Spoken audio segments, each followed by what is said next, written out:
Hello, traders. FX Pip Collector here. Today is Monday, November 3rd, and this is my analysis for gold, and we're on the daily time frame.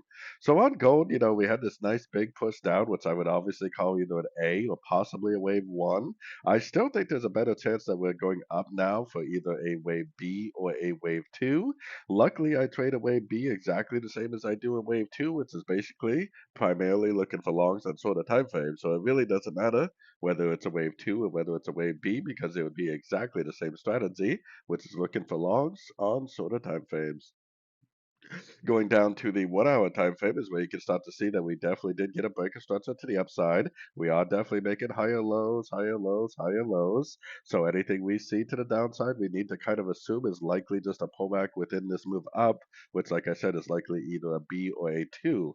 My target area for this wave B or two, I think, is still right around these highs right here, right around 4,130 or 4,140 area.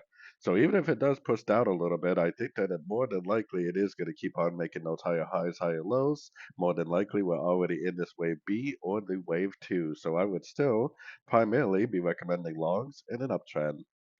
So anyways, don't forget to check out my website, linked over here in the corner. And as always, thank you for watching and happy trading.